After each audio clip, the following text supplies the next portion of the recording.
So your brother James here, brought to you by G2 Perspectives.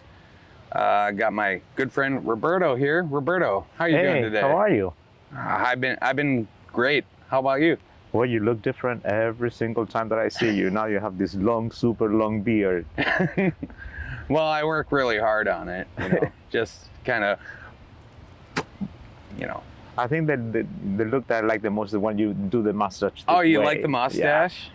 All right. Well, I mean that's part of your brother James' logo, and I'll show you that afterward. So I want to go back to when we met. I was at that time not currently having a home. I was homeless, and we met through our mutual friend Tim. Yep. Yeah. I remember that. Met at Bar Abilene. And that was almost 16 years ago. So that's 2010 or something like that. No, I thought it was 2008. Eight. Yeah. It was February 2008. I rolled into Bar Abilene because Tim was bartending, and you and your partner were hanging out at the bar. And Tim was nice enough to be like, "Hey, this is my good friend James. This is." Introduced us. And then I wanted to strike back because we almost hit it off immediately. Yeah. And how did that happen? Because it happens that's how life works. Sometimes you hit it, sometimes you don't. Yeah. Sometimes you say, should I talk to that person? No, I think it's the natural reaction to that your spirit or your mind tells you it's fine. Sure. That's the way I look at it. Because it has happened to me with several people. Okay. Now, you can also tell when, don't consort with that person. Exactly. Yeah. And I know, for example, I have a colleague last year didn't give me the time of the day. I mean, it was sort of odd because we're working together. And all of a sudden, he started saying hi. So I don't know what changed on him or what. Sure. Now, I also do remember it was mentioned that you can kind of read auras. I used to when I was more into my Zen thing. Sure. Right now I have too many real worries in life. Although I wish I had the time to practice more of that. And my purpose in life is to go back to that. Okay. To really fully recover all of that, because that was very important to me, and I sort of have left it aside, really. I personally think that part of that is why we get along, because you could tell that I'm not an evil asshole, I also wanted to ask you, if you don't mind, what year were you born? 1954. 1954. Probably your grandparents hadn't met yet, probably. My mom was born in 1949. Oh.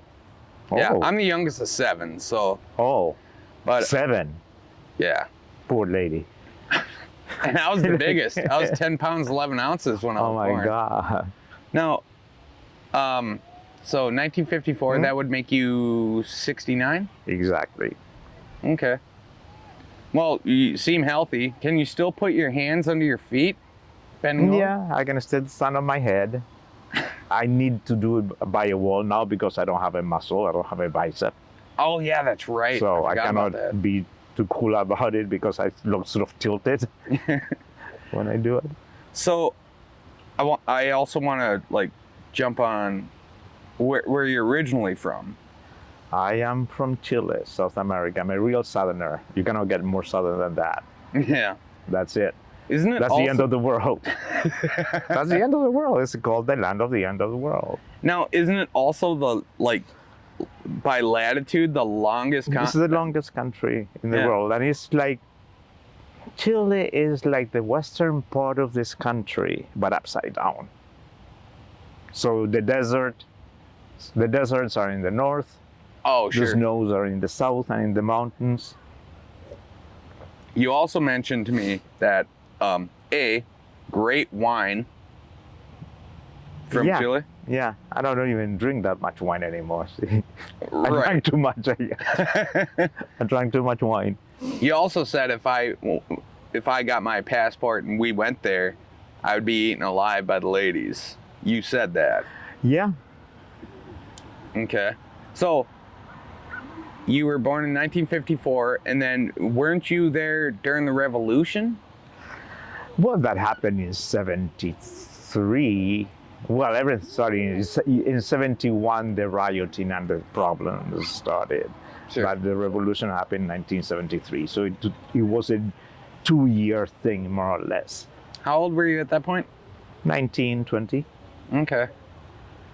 And how did you wind up here? Because I wanted to leave the country. I didn't want to live in a country that worked like that, in which you're not allowed to be who you are, you're not allowed to speak your mind, you're not allowed to express your thoughts and your ideas. so I just decided that that wasn't for me. okay. But it was hard to do it because I come from a quite poor background. Things got better for my parents at one time, but of my siblings, it's 3 of us. I'm the only one who saw real poverty because there's 6 years difference between my siblings, 6 and 7 years difference. So you have 2 siblings? Yeah, I have a sister and a brother. Older or younger? Younger. They're both. So You're the oldest I'm the oldest. I'm the oldest by far. by 6 years. You said. Uh-huh. Are they twins or something? No, 6 and 7 years. Oh, okay. So when I was in college, one was in middle school and the other one was beginning high school. So there was very little relationship. Plus, for me, it was like they were my children because I always was in charge of them. Oh, So that's got to be fun. not really. You know how much I like children. Actually, I do. So when you moved here, did you move to the States directly, or did you kind of? No, I came directly to Minnetonka High School. Really? Mhm. But- They gave me a passport for a year, and my parents had to ask for a loan to get me a plane ticket Oh, because I had no money. yeah. There were no jobs. It was a dictatorship. When people talk about right and left in this country, those communists, those leftists, they have no idea what they're talking about because they never lived it. Yeah. Period. Whether it's right or left, I lived both in a period of 7 years. So there's no difference. It's just the name is different. The colors are different. And the ideas are all fucked up. No. I thought you were in New York for a long time before you came to Minnesota. No. No, I came directly here, and then I had to stay with the host family. Well, I had to jump from host family to host family. I had 3 host families. One I didn't get along well with. It was sort of miserable. Yeah. But then I met this family who we really get along well with. And they're in their 90s and they're still alive and they live in Minnetonka in a house for older people. Okay. And it was just the 3 of us. They had 2 children, but they were not home because I stayed with them because for them it was like paying it forward because both their children were in an exchange program in Spain. Okay. So that's how I landed in this country. And they are the ones who guided me as to how to keep on going with my education for free. Applying for things, for scholarships and stuff like that. I was gonna touch on like how you obtained your education because you are very well educated. Do you have like what's your level of, do you have a PhD? Do you have... No, I never finished my PhD. I left it at the stage that is called ABD, all but dissertation. In other words, I didn't show up to defend my thesis. Okay. I just didn't show up because I had more important things to do in my life then. Now, I also wanted to mention that, so what you do for a living now, and it just astounds me that you're, I call you a linguistics specialist. Is that accurate? Oh, yeah, that's what I'm a linguist, but there are many ways, there's many types of linguistics. And what I did was educational linguistics, and but it's called, it's called educational linguistics. So you teach education and you know how the languages form and how the brain and language acquisition works. So how many languages are you fluent in? 3. I know I've taken many languages all my life. Sure. I've taken Russian, Japanese, Chinese, sign language, Spanish, Italian, English. But I'm fluent in Italian because I still practice it. Italian, English, and Spanish. Those are the 3 languages that I feel extremely comfortable with, and I can swear and I can say whatever I want to say. I can do whatever I want to do with it. The others one, like French, I know a lot of French, but I speak it like Pepe Le Pew on drugs or something. Probably that's the way I sound. But I can read in French, anything in French, but I just don't. I feel funny speaking it. Yeah. I feel like sometimes when I'm talking to, say, my neighbors, because majority of my neighbors are Mexican, and when I speak Spanish, I feel like I'm insulting them, but it's the absolute opposite. They appreciate the fact that I'm trying. Right, because the purpose of language is not to, oh, look how pretty you look, I love your accent. No, it's about communicating and making sense and understanding and communicate with each other. Now, I did want to touch on this, just curious. So, you've been gay your entire life, right? Since I was little, yeah. You always made that joke about being a server boy. What do you mean? You always said you wanted to serve for church so you could wear a dress. Oh. Because at one point in my life, I don't come from a Catholic family. My family is not Catholic. That didn't happen. Oh, but not? But you're all born Catholic for some reason. But sure.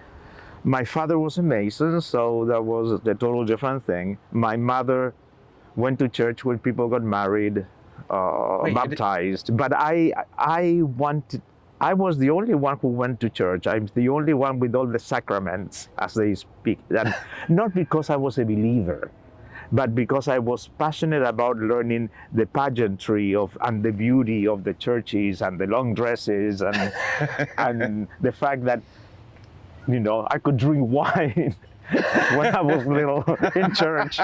And I remember that meeting. I hadn't seen my family. The last time that my family was together was in the 90s, because we all lived in different places. Sure. And we were all laughing. They were all laughing at me because, remember that you're the only one who ever went to church, and by myself. I never went to church with my parents. That didn't happen. And why do you do that? And that's when I came up with the joke, just because I wanted to wear long dresses and drink wine. That's the only reason I did it. But it really is. I was just fascinated by the beauty, the pageantry, the act. I love acting, and I love actors, and I like that idea. So was it like coming to America? It's a lot more accepting to be a homosexual than Chile. Am I correct, or was Chile pretty cool about it? No, remember, this is military time. You had to be really careful. We had a group of friends, but we were all. I had a story that is like a fucked up story in relation to that, because my cousin and I were breaking the curfew. That I thought, at that time I think it was winter, so it was like at 9 p.m. and we just didn't pay attention. It was a little bit too late, and plus we had to pee. So we were just peeing on the street, and the militaries passed by, and they saw it. They get out, and we kept on running. They got my cousin. They didn't get me, and I went under a truck, and I could see the feet of these people, like looking for me. Like, oh my shit, I'm gonna be dead. Finally, once I saw them, I ran and I caught the last bus. My cousin didn't arrive, and I went to my cousin's house because it was closer than my house, and I had a key to his house too. And he arrived the next day totally bruised, totally eyes swollen, the whole thing. That's incredible. I mean, it's not incredible. No, but that happens here too. So. Right, that's a good point. It happens here. It happens everywhere. So do you think we're like, I have my opinions, but I wanted to get your opinion on like the direction this country is going and how you feel about it, because you've been on the outside looking in before. I don't know where the world is going. That's a good point. That for me is I don't even want to talk about it, because I have friends all over the world. When I talk to my cousins in Chile, when I talk to my friends in England in French, thank you, WhatsApp. Now I don't have to pay. Yeah. You know, it's incredible that it's happening everywhere. Everywhere you are, there's distress, there's rioting, there's ill people. I think that we need to change our minds. Yeah. Really. I mean, we really have to focus on. We just became too crazy. So just to like not get on a bummer subject, which that is, unfortunately. Yeah. But I don't know where this country is going. I really don't see it. I don't know where it's going. All I know is that if Trump is elected, I'm leaving for a while. Yeah. Oh yeah. And where would you go? Probably someplace where I have friends in Europe. I was gonna ask you, what's your favorite place you've ever went to visit?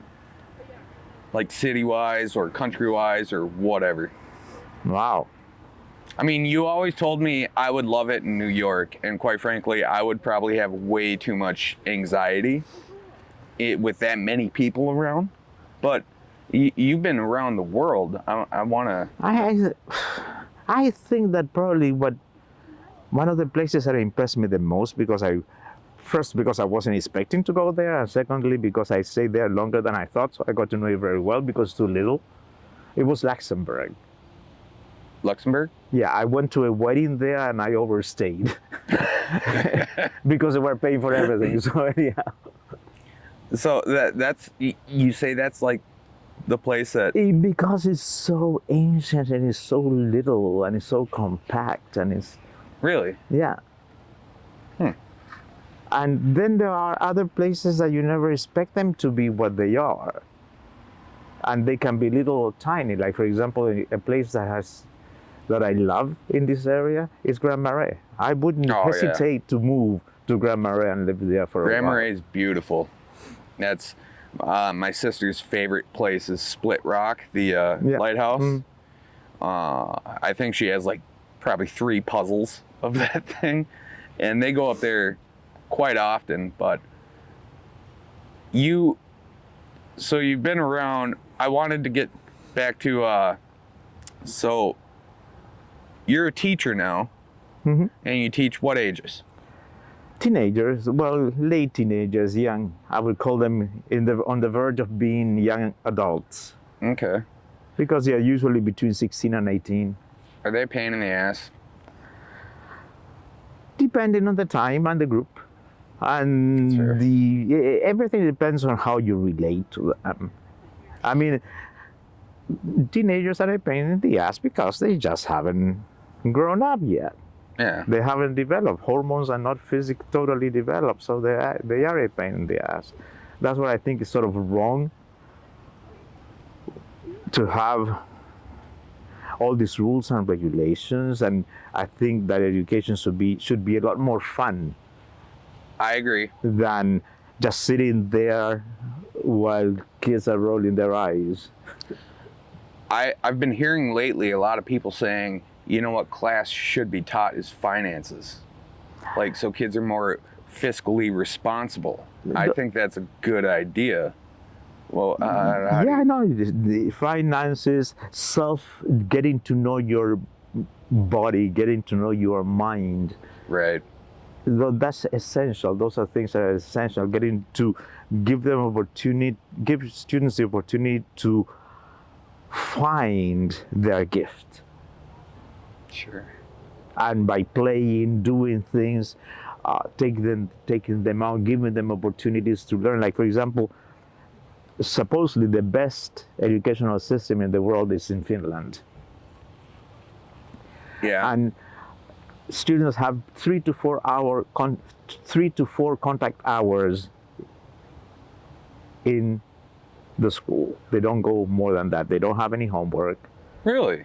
And most of it is hands-on. And most of these kids are bilingual, trilingual, quadrilingual, and they pay a lot of attention to the arts and movement and the brain, and that's what they concentrate on. And it's supposed to be the best. That they have no problem. They don't believe in any of the things that this country does, which education sucks. I mean, basically here is just a formatting thing. Everything is about tests. It's about testing. How you do in the ACT. That doesn't tell you anything about anything. Yeah. That's why most universities now are not even considering it. You know. So, also, like, most of Scandinavia is considered like the shining gold of, you know, societies, and they have very strict laws. They get like 6 weeks vacation. Oh yeah. And they work half the time we do. And I think it was I forget who it was said, I want to create, it was Thomas said, no, sorry. It's I want to create a nation of workers, not a nation of thinkers. Mm-hmm. And they started the like public education program. I forget who it is, but and I find that so odd because, you know, Scandinavia, you got what, Iceland, the toughest country to get into. Yeah.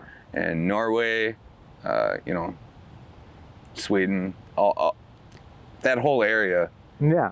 Is just awesome. Apparently, I haven't been there, so. No, I haven't been to that area at all, but I would like to. Yeah. I would like to. But yeah, I don't think we are in a good spot in general as a society. I think worldwide, yeah. Worldwide. I would agree. It's sad to say it, but I think it's true. At least it's true to me, the way I look at it. I did want to ask you this. Like, what do you think the biggest struggle in your life was or is? Like, what's the biggest obstacle you had to overcome? To fight to stay in this country. Like, how tough was it? Very. I mean, you obviously know more American history than I do because I have a friend. No, it has nothing to do with the toughness of that. It's because of what my situation was in this country. Okay. Because the test is easy. Probably most Americans don't know about it. Yeah, that's. I was going to say you know more about American history. But once you are under that pressure that you need to, and it's an oral test. It's not a written test. So you sit with the person who interviews you. Oh. That's how you become a citizen. Okay. It's not a pencil and paper. It's not like a driving test. No, they call you a name and you're interviewed. That's weird. And so they start, you know, getting depending on the person that you get. Because I've known people who have gotten nice interviewers, people who have gotten nasty interviewers. You know. Sure. But did you get a nasty one? I got a nasty one. Yeah. This super tall lady who just sat there and started asking me, I said, did we start the interview already? She doesn't even give you a chance? No, she didn't even say hi. I got a word for her, but we'll leave that off your brother James. Yeah. So where do you, like, you're semi-retired now? Yeah, but I'm retired. I depend mostly from my Social Security, and I have one class. The one class, and sometimes I work for Hennepin County, assessing the linguistic capability of Hennepin County employees, the Spanish-speaking ability of social workers, especially that work for Hennepin County. That makes sense. I am actually friends with quite a few social workers. One of my best friends, I consider her my sister. she's gonna be on a future podcast, but she works for the city of St. Paul, I believe, as a social worker, and she like doesn't even tell me the stories because they're just, some of them are so depressing. Oh, God, I mean, I'm so glad that I'm not a social worker because I contemplated that as a possibility at one point in my life. Yeah, I'd rather negotiate car engines than people, Although being a teacher is being a social worker, a psychologist, a psychiatrist, a motivational speaker, you have to do it all, just about. Being a motivational speaker, my producer Glenn, him and I have the same favorite motivational speaker. His name is Les Brown. You ever hear of him? Is that a reporter? No, he's just a motivational speaker. Okay, no. And he I mean, I'll send you the link, but okay. He's excellent. What does he talk about? Oh, just winning at life. Getting over your problems, and because secretly I kind of want to be a stand-up comedian, but in reality, my number one goal would be a motivational speaker because I want people to believe in themselves again. Yeah. And I think you're on pace for doing that for many youth. If they look to you and you give them your wisdom, knowledge, or... No, I think that's one of the biggest gifts that teaching gives a teacher. The fact that many a time, not all the time, and sometimes it happens often and sometimes it doesn't happen for a long time, you meet students that that are gems, that you need to give them the opportunity to keep on going and to find what they want. But it's very easy to see that. Whether you're rich or poor, whether you're in a public school, whether you are in a private school, when that happens, that for me is the biggest reward. Okay. To know that you have helped a student find himself or find ways in which they can achieve what they want. Have you met any former students that, like, years later, that you're like, holy crap, this kid's, like, do you have an example? Oh, I just went to dinner last week to St. Paul with one of my former students. Yeah? Mm-hmm. She's a senior at McAllister. Oh, yeah. And she's going to take a couple of years off. And she wants to study law. And we're meeting because I know a couple of lawyers, see if I can help her to get an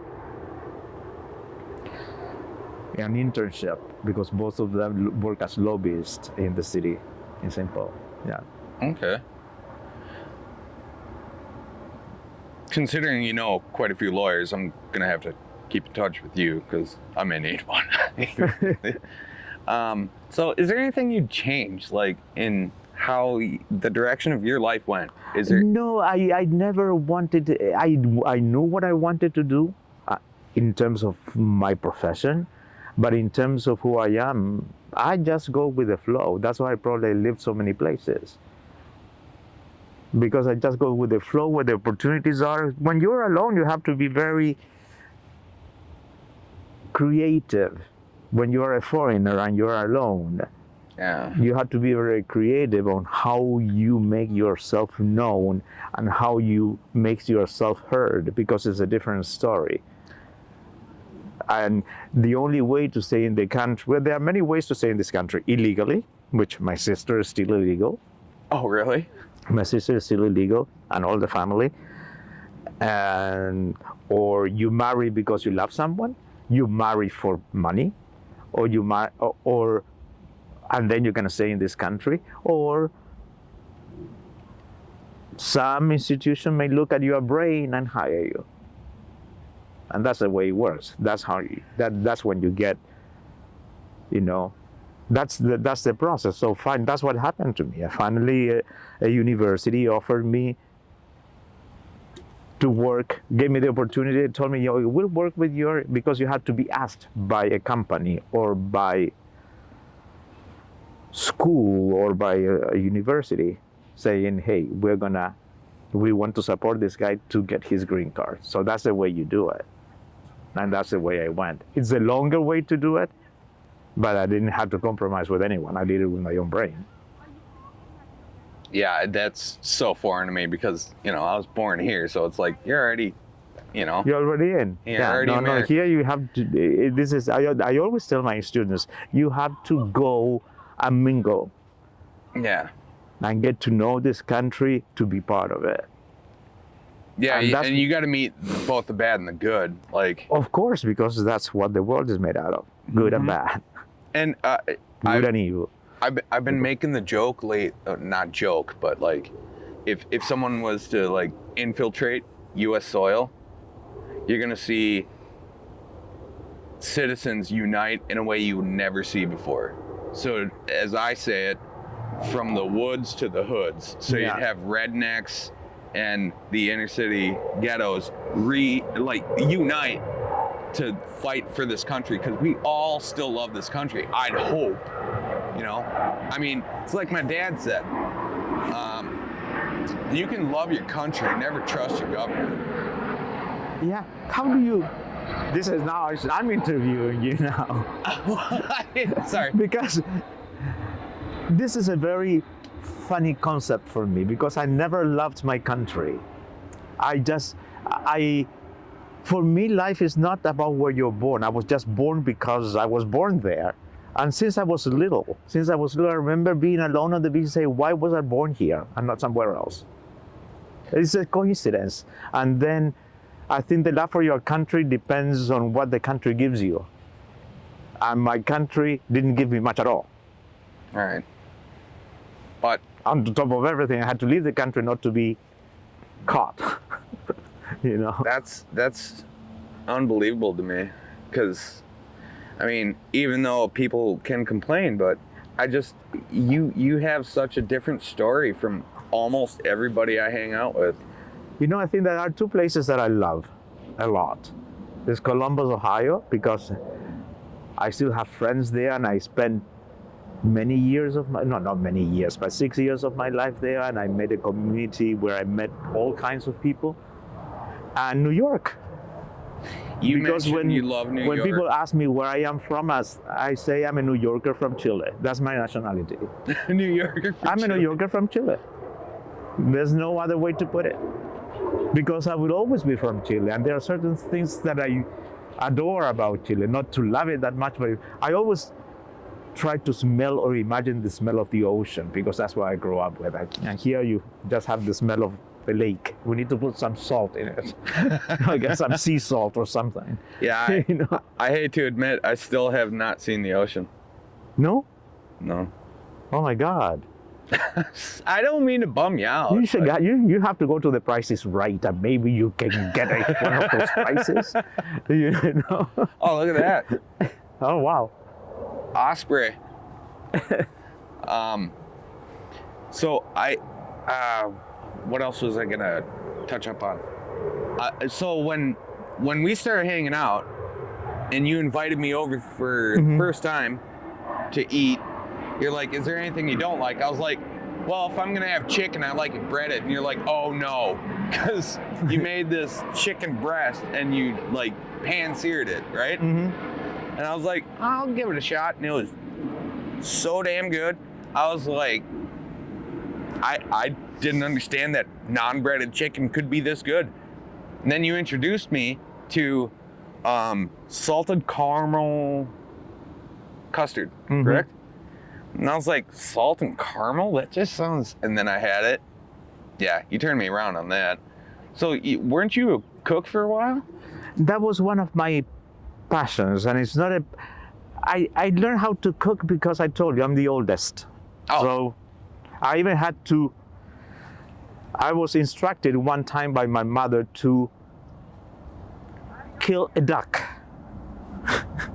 And I didn't know how to do it, but I was told to kill the duck. So and of course I did it, and I saw the poor duck die for a long time because I didn't cut the neck right, so it was running around with half the neck cut off. Oh God. Bleeding all over. I remember that perfectly. When you're like 10 years old and you have to do that, then you remember it for the rest of your life. Yeah, I mean. That's why I don't eat much meat at all. Yeah. No, that's not the reason. The reason, like my paternal grandfather had a slaughterhouse. Oh. So when we were little, we used to play hide and seek, and we used to hide behind like slabs of meat, and I can still smell that, and that's why I don't eat much meat. Oh, really? Since I was little, I lived like, well, gross. No, yuck. I mean, I guess I didn't.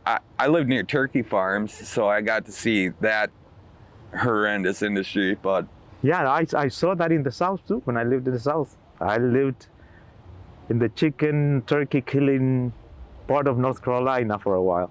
oh, isn't it? It's gross. It's gross. The smell is gross. The smell is awful, and then you got the piles of carcasses behind it from the ones that just randomly die. And right. And then you have feathers flying all over. Mm-hmm. And Well- then you see trees with feathers because they get stuck with the sap in the South. So you see all these feathery trees. It's true. Well, what I thought was funny is you go into the barn, and you got 10,000 turkeys in front of you, and all you do is and they start yelling back at you. Like, you instigate their... They are the ugliest. They're sort of ugly. They're ugly, yeah. Yeah, not my favorite type of animal. I've not been in many fights with turkeys, but I've been in many fights with birds. So, but that's just the redneck in me, I guess. What makes you a redneck? I guess I'm not redneck, but as I look at it now, I'm 50-50, because the first half of my life as of thus far, I was in the country. The second half, I've been in the city. So I'm like 50-50. Mm-hmm. But, I mean, how many guys do you know that have been in multiple fights with raccoons, like fist fights? Who won, you or the raccoon? The first time they did. But the second time? The last 3 times I won. Oh my God. Yeah, I mean, and I don't know what it is. Like, in the past 6 months, I've been run into by 5 birds. Like, I was sitting on my patio, and all of a sudden these robins that are mid-flight fighting hit the ground about a foot away from me and hit my leg, so there's 4. And then 3 months later, I'm sitting at the patio at the chatterbox, the sea box, and I'm just hanging out with my friend and his wife and their dog. And all of a sudden a red-tailed hawk comes ripping around the corner and just hits his wife in the chest and then flicks my hat off. And I'm just like, dude, what's up with these animals? I mean, and people think I'm joking, but they're witnesses to all of this.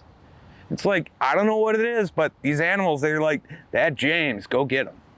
Okay. Probably they love you. Yeah, probably like sibling rivalry, right? No, the thing, I got into cooking because I had to learn cooking. Yeah. You know, because my mother would say, this is what you have to do when you get home to finish so that you can feed your brothers. So I would finish it because she would have to go to work. And then I just got into it. I definitely, when I was a teenager, on Saturdays I was known for just giving like pico de gallo, things like that, to all my neighbors. I would cook and I would prepare drinks. I would go from preparing like drinks, appetizers, and then I would do the whole thing. And then I just kept on going. And when I moved to New York, when I turned 40 and I was living in New York, I quit education for 3 years. I had some money. I could do it. And I wanted to pursue all my other things that I was getting old. For me, 40 was old. Now imagine I'm almost 70. Gross. You know? Well, I can attest that you are a fantastic cook. What I did, I said, I'm gonna take some time off. I have some money, and I'm gonna try to pursue all the things that I like that I haven't done yet, so that I'm still. And one of them was obviously cooking, and I lived in the culinary mecca of the world. So I found out that if I offered myself as a kitchen assistant for free, I could learn how to cook from the best chefs. I didn't even know that they were famous then because I wasn't that acquainted. Yeah. You know, but then when TV came on, I started getting into it. I said, God, those are the people who I work with. You know, and basically I had to get up like at 3:30 in the morning, go get everything ready, prep for all the classes they taught. And then I would help some of the students if they didn't know, because oddly enough, there are some people that take classes and they don't even know how to grab a knife. That's why they don't know how to cut. You know, I saw that. And then you just eat with them, and then you clean the restaurant, and then you learn a lot. And I did that. The other thing that I did was, as I told you, I was always interested in alternative medicine and stuff like that. Sure. And so I started, and I was volunteering for the Gay Men's Health Crisis then. Oh, sure. The GMAC in New York, that was the largest organization to help people with HIV. And I was helping them because most of those people were didn't just have HIV, but they were totally drugged out. Oh. So it was a double trouble. Yeah. So I worked with them.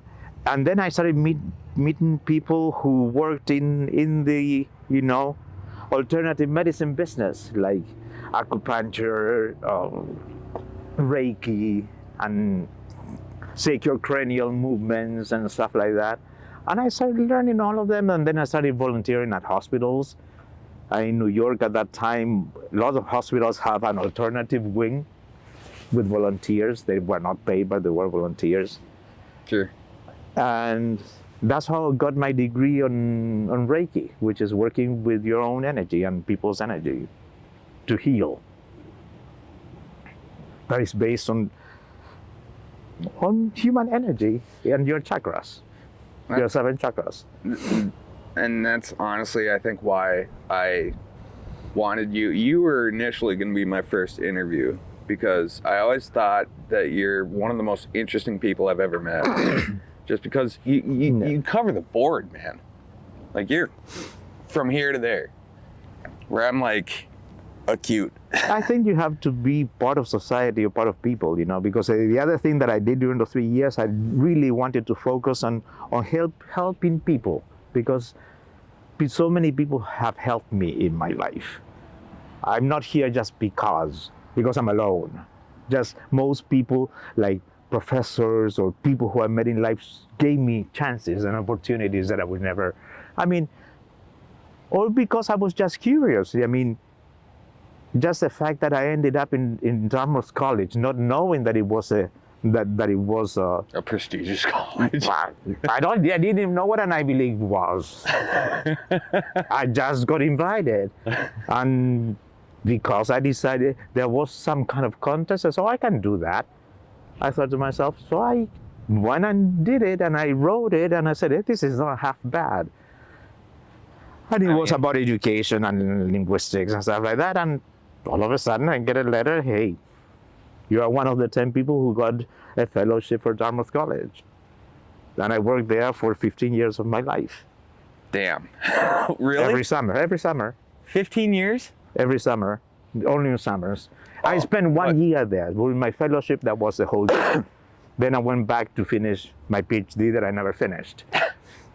You ever think you're gonna finish it? No, it's just, that's mental masturbation. That's what it's considered. That's what I consider what I do right now. Mental masturbation. Well, Ron, or Roberto. Sorry. No. Sorry. I didn't. Now you're calling me my partner's name. I really appreciate your time today. No problem, man. We need to hang out more often. We say it every time, but it's like every time, but year at a time. This way? It doesn't matter. Okay, we'll go this way. Yeah, I'm down that way anyhow, so it doesn't matter. This is beautiful, and it's always a pleasure to hang out with you, brother. You know that how much I care about you, man. You're kidding me. All right. Well, are you still driving that Corolla? I'm the same. No, I bought it. I have a new car at 23. You got a 23? Money bags over here. What's going on? Is it a Toyota still? Yeah, it's a Toyota. Okay. Yeah. Well, Roberto, I guess this is where we depart. So Okay, no problem. give me a hug, bud. Okay, see you, man. Love you, brother. Take care, but I'm All right, gonna bye. keep on following you because I'm going that way now.